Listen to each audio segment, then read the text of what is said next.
And God bless once again, brothers and sisters. Added another posting, another video with brother Hudson, just to touch on, still down here at Speaker's Corner, by the way, just to touch on one other thing in regards to sort of the conscious community, but it even extends out into the wider community, like atheists and agnostics. So some of the common polemics against Christianity tend to be things like the reliability of the Old Testament. But within the conscious community and the wider atheist and agnostic community, one thing that they tend to fire at Christianity quite a lot is something which we call Christ Mythicism, which essentially is denial that Christ was a historical person and figure and lived. So we find that a lot of people tend to, hold that position within the conscious community, atheist, agnostic community. Richard Carrer is one person who's probably the most notable person in that regard. But then you also have people like Jabari, Shaka Atmos, Sinetta. These people don't believe that Christ was a historical person and figure. So that's one part of it. The other part of it is that we tend to find there are some people who do believe that Jesus Christ was a real historical person. What they don't believe, or what they hold on to, is something called naturalism, which is essentially because I guess what the proposition is, if something can't be sort of measured by any empirical standards, that the supernatural world doesn't exist and it cannot be quantified. So obviously I've spat out quite a lot there, but if we touch first on Christ Mythicism, within, I guess, you can touch on it from the conscious community or atheist agnostic, or you can make it one answer all in one. But what's your view on this common leveled polemic against Christianity that Christ was just a myth, or is essentially a copy of other so-called religions, deities? Yeah, I think they shared. Be the African diasporic community of African descent or otherwise. Right. I think the reason the rejection is shared. It's exactly the same thing. And as I always say, I'm going to say what I always say. For me, it's really what Christ presents, what Jesus presents. This is what it is. Who Jesus is claiming to be. This is why. This is what the ultimate rejection is. We know what all the reasons are, we know what's said. Right. But what's being rejected is really, because if you place Jesus in the area of history that he belongs to, alongside other people who both lived before him and around about his time, like Julius Caesar, there is no more evidence for them, not one little scrap, than there is for Jesus. Aristotle. Yes, of course people may be mentioned more than Jesus. I don't mean that. Right. And this is what people mix up. I'm not saying that because apparently Julius Caesar is mentioned more than Jesus. It's not about mentioning more, it's about how he's placed. It's not about mentioning more. So if you look at Julius Caesar and Aristotle and all these guys, I mean Aristotle, let's talk about Aristotle. To this very day, academics don't strictly say that Aristotle was real. Okay. Not really. What they say is that he's been interestingly enough, what they say, he's been spoken about enough, by his students and others. There is so many people speaking about him. Right. It's not about him per se. Him having written something. So this is the thing. Let me wrap it up this way. So the demands, this is the first thing, the demands that's being made for the evidence to Jesus is totally unfair. I mean, it's not being... One of the main things that people think where they try and get their gotcha moment is where they say that Jesus didn't write anything. But loads of people didn't write anything. And the problem with that is it's the weakest argument in the world, because think about the reasons why people reject Jesus. They reject Jesus because of the claims he made. They say the story about him was too miraculous. They say that he didn't say the things he said. They say that he didn't claim to be God. They say he didn't claim to be divine. So think about this person and all the words that came out of his mouth according to the Bible that people are rejecting. Would you believe that if you're rejecting that the person said all these things, that all these words came out of his mouth, if there was a book that was claimed to have been written by him, would you believe he wrote it? You clearly think this guy's a liar. Yeah. You either think he didn't say those things, or if he did say them, he was lying. So how on earth would you believe a book that was presented that said that Jesus wrote this? If I think you're a liar, and most of the things you're saying are lying, I wouldn't really accept a book from you. Right. I would also say the book's a lie. So if there was a book, I would say, well, I don't really know if Jesus wrote that. You see, because but what's happening is it's the claims of Jesus. Let's be clear. It's the claims of Jesus that's being made. Because people don't reject Julius Caesar. They don't reject Aristotle. And as a matter of fact, people even said to me openly, actually, if you watch, it doesn't take too long to realize why people are saying. Actually, you can ask in a casual conversation. Say, why do you not believe just Jesus believed all these things? Really tell me why. I've done this. Really tell me why you don't believe Jesus existed. People say because the claims are ridiculous. The claims that he can walk on water. The claim that he rose from the dead. So they're actually attacking the claims.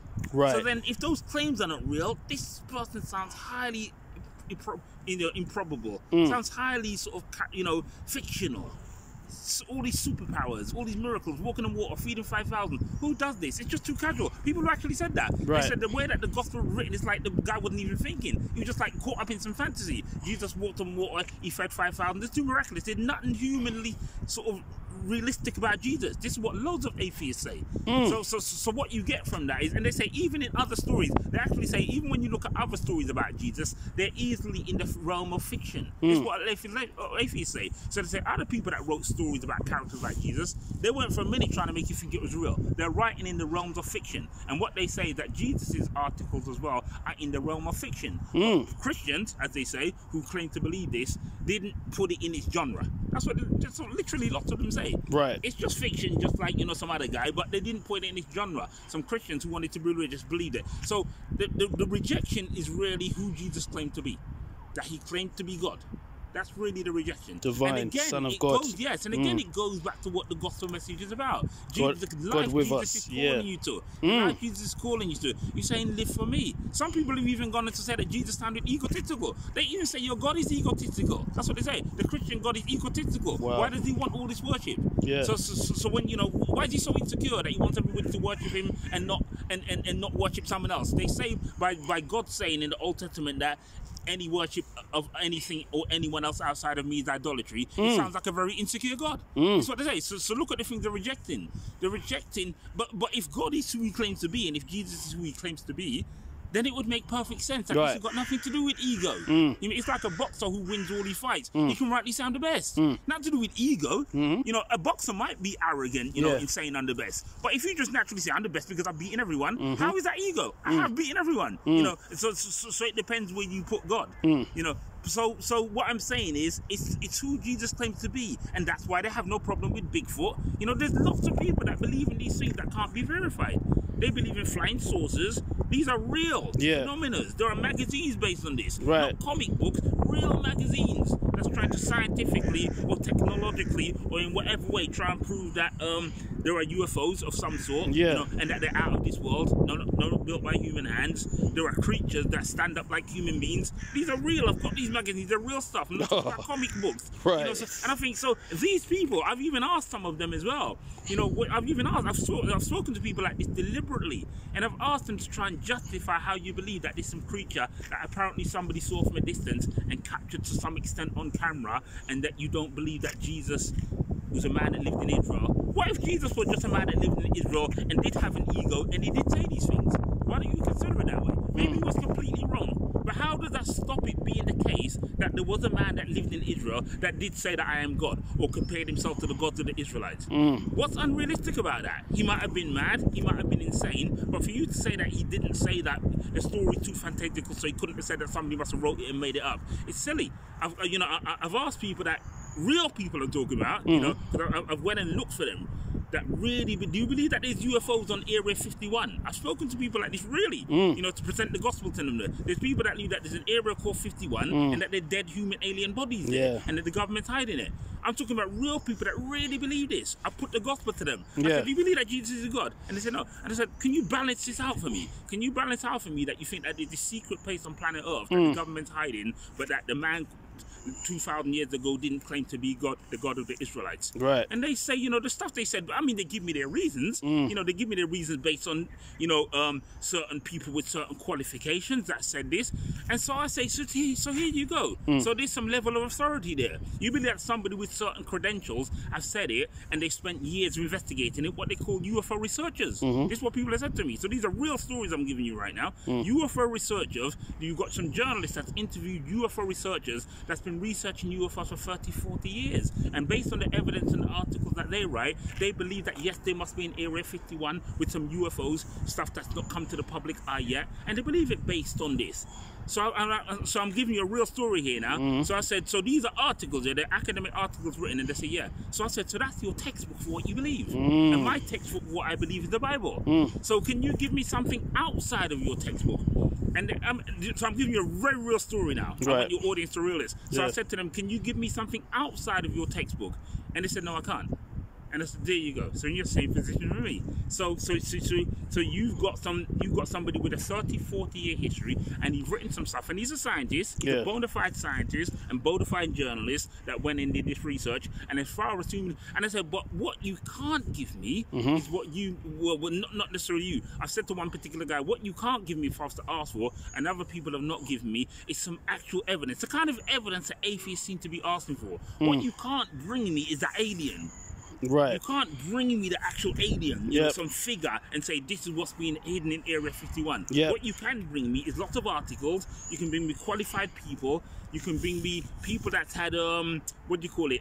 There's a word they use where people claim they've been taken up in aliens, you know, taken up to space, and that they've come back. They literally mean that they've been taken up out of this world, and then the alien brought them back and landed them back on planet Earth, and that they've got these experiences. And I said, but what you can't bring me is the actual thing, you know, any more than I can actually. First of all, I can't even bring you back to historical Jesus because he's gone. But outside of that, I can't show you God in the way that you want me to. What I can show you is lots of different evidences to do with cosmology and science and the order of nature. This is what I said to people. I'm saying to all, if this ain't a religion, I don't know what it is. You know, if you don't believe, you know, for those who believe that there's some kind of Bigfoot out there somewhere and it needs to be found out in the Netherlands or Nessie or something like that, or there's some unknown creatures under the water, the depths of sea that nobody's ever reached. You know, this is religion. You can say it's not religion, but it's religion. It's a belief that you can't prove to me in the way you want me to prove God to you. Double standards. Yes, double standards. Yeah, it's double standards. So back to this Aristotle and all that, because this is what I'm really trying to get at. The realm in which you put Jesus, or the era, or the time period in which you put Jesus, there were loads of other people there that people don't dare to question. And in using these words, this is what historians have said. So I'm just quoting what other people have said. But it makes sense when you look at it. Nobody don't dare to question Julius Caesar. They don't dare to question Homer, you know, on these Odysseys. All these, and these materials are late. So in regards to there's not enough evidence for Jesus, or the evidence is all too late because somebody made it up all years later, well, that goes for everything. There's literally 1,000 and 1,500 year gaps in between these historical characters. And that means that, let's say somebody lived today, nobody didn't write about them for another 1,500 years, and the historicity is not questioned. I mean, there's no documents at all. So what's been happening for 1,500 years is all people's only been talking about. There's this guy called Julius Caesar, you know, for 1,500 years, all somebody was doing was talking about Julius Caesar, not him particularly, but characters, until one day somebody wrote it down. Because this guy's story kept spreading, and it got so fascinating. Eventually, somebody said, "Well, I'm going to write this," but it was way too late. And yet, it was way too late in terms of history. Why did it take 1,500 years if it was so fascinating? But likewise, when you look at the Gospels, the gap is 30 and 40 years, and people say this is late. And this is the point I want to come to. That is bad history. The first thing about historical Jesus is it proving that somebody existed anciently, like even 2,000 years ago, is not based on having a statue of them. This is nonsense. And this is what Bart Ehrman and loads of people said. The way we do history now is not the way you did history then. Evidence that somebody existed is not having a statue of them. That's not ancient evidence for history. That's a modern thing. That's not what you're looking for. The ancients wouldn't, you know, somebody wouldn't, let's say from the time Jesus lived, 100 years later, nobody would have asked for a picture of Jesus. Even 100 years after Jesus' time, that wasn't what evidence, because you had historians. That's what people got to understand. 200-300 years after Jesus, you had historians, and when they were collecting evidence about Jesus, they were not looking for pictures. They were looking for evidence. Where did he live? He lived here. This is how it literally works. He was known to be in this era. Nobody wanted a picture. This is a very modern thing. You know, the idea that you need a picture. Actually, one thing that somebody said very while ago, you know, the ancient, like, there's certain ancient writings on the Egyptian walls. Somebody said this. I never heard nobody say this before. I found this fascinating. I think I should bring this in. What if, like, you know, 4,000 years ago, somebody wrote something on the wall that was a lie? That means that 4,000 years later, it's still a lie. So sometimes you can't necessarily say that because something was written, this means it's evidence. Because if I write a lie on this wall now, and it survived for 2,000 years, it will still be a lie. That's right. You mean, so what I'm saying is, so in ancient times, that's not necessarily evident. In ancient times, what you first of all needed was not only that somebody was mentioned, but how they were mentioned. There's a certain way of writing narrative that makes it clear that I'm not talking about fiction here. I'll give you a perfect example. When Jesus is, if you look at a lot of stories that literally exist, and I can show you this, at the time of Jesus, literally 2,000 years ago, at the time when Jesus would have died, if you look at the story of miraculous things taking place, there are certain elements to the way the story was written. For example, there would be a tragic scene, and I can show you this. Let's say there's a tragic scene of somebody getting slaughtered by 100 men. In that, the only thing that was tragic was that scene. While that guy was getting his head chopped up, everything else seemed to be fine. The birds were flying around, the sun was shining, people were smiling, having a picnic, having a cup of tea. The only thing that was tragic was that person getting killed. Right. But yeah, if you look, this is how most stories went. Because they were trying to actually bolster what was going on. That even though somebody's getting murdered and it's really bad, but everything is going to be fine because this person's going to come back to life. You know, stuff like that. But if you look at the life of Jesus, there's actually stories like that where some kind of Messiah figure is getting killed. But the narrator is trying to make you think that this is so fine, it's all in, it's such a divine plan that everything else in nature is fine. Because, you know, even though he's getting his head chopped off, he'll be back next week, that kind of stuff. But if you look at the story of Jesus, nothing was good about it. You know, people were mourning and crying and blah, blah, blah, and the curtains were being torn, it was going dark. If you actually compare this imagery to times that fit Jesus, that's just one indication. It's only one, and there's many more. It's one indication to take it out of the realm of science fiction or fantasy and show that the narrator were trying to make you see that this was historical. Right. And it was real, and it was a sad moment. There's nothing good about it. There was nothing good about it on the scene. You know, not on the scene. What would have been good about it is what they believed was going to come of it. But while Jesus was dying, there were no birds tweeting and people having a picnic and people smiling. Nobody was smiling. Yeah. It was a nasty, horrible scene. Horrific. What was good from it was what was going to happen afterwards. Praise God. That's just one example to use of how you can separate fable from, you know, what's real in ancient history. And there were loads of them stories which people don't question. You know, but yet when it comes to Jesus, and that's why I have to keep saying it's about what Jesus is claiming. That's why they have Julius Caesar didn't claim to be God. Aristotle didn't claim to be God. So Jesus did. So even if we're saying he was wrong, he was delusional, he still said something that nobody else said that made people want to take him out of his time, you know, even and leave everybody else and say they were historical and he wasn't. That's one of the problems. Okay. All right. So last question, which is we touched on the historical Jesus and him being real. And but yet we still have people that deny the supernatural element of Jesus. We find that's often quite leveled for even believers in the conscious community and atheists and agnostics that accept Jesus. What would you say in regards to the supernatural elements of Jesus and his life? And then you can wrap up after that. What would I say to do, as in his miracles? Yeah. Well, I would say if Jesus was who Christians claim him to be, who the Bible claims him to be, and who Christians believe him to be, I would say it's perfect. The thing about miracles is you have to take God out of the picture. This is the first thing. If you don't believe in God, if there's no God, if there's literally no divine being, you're right. There's nothing up in the clouds, and the clouds is empty. It really is just clouds. There's no kind of being or no kind of divine life up there. Then of course miracles don't make no kind of sense. The whole purpose of miracles, from a biblical point of view and in any religious point of view, there was no religious textbook actually that talks about a miracle that doesn't include God. None. Not the Quran, not the Hindu scriptures. So this is the problem. God has to be in the picture of miracles because the story is saying that God, who is superhuman, is a superhuman being, is the only one that can change the course of nature. The person who created nature can go against it. Nobody else. Yeah. Find me a religious textbook that says that there's a miracle. Of course, the religious textbook talk about human beings performing miracles, but again, it's God giving them ability. In many other religions, there's human beings performing all sorts of miracles, floating up into the air, but it's always saying that God gave them ability. It's never saying the human being within himself is doing it. There's always some higher power that's making him doing it. So the rejection of miracles is the rejection of God. Plain and simple. If there's no God, that's what's being rejected. There is no God, so there's no miracle. There is no God that can raise somebody from the dead. Human beings die and they're dead. I mean, they can't come back from the dead because human beings don't come back from the dead. And they're absolutely right. Human beings don't come back from the dead if there's no God. But if there's a God who can go against nature, then human beings can come back from the dead. In a nutshell, the denial of miracles is the denial of God. If you put God back into the picture, it would make you wouldn't even have to think too long. Oh, you're saying that this being who is above us, he's not a human being like us, he's the one that created the universe, who created nature. He can control the nature. Like I create a car, I can control the car. You mean I made a car, I control the car. You mean? So God has to be out of the picture, and that's the whole thing with miracles. Everybody that's rejecting miracles is taking God out of the picture. Right. If you put God into the picture, if you say to them, "Do you believe in God?" They say, "Yeah, there might." Even people that say, "Yeah, there might be a God," I can see. But you know, lots of people say that. Yeah, if there was a God, actually, if somebody's honest, they will say that. Yeah, if there was a God, I can see that he can go against nature because he's the one that created nature. But you know, if you're going to reject that, then no. Miracles is not that hard if you leave God in the picture. I'm talking about a being that's not like you and me. I'm talking about God, a divine. That's all you have to understand. Right. He's superhuman. He can do things that we can't. Cool. Right, I'm going to finish there because I've got a low battery. Yeah, sure. But thanks for sharing everything today. It's brother Darren and brother Hudson down here at Speaker's Corner, signing off. God bless you. Hebrews 9 verse 27 and John 3 verse 16. Amen.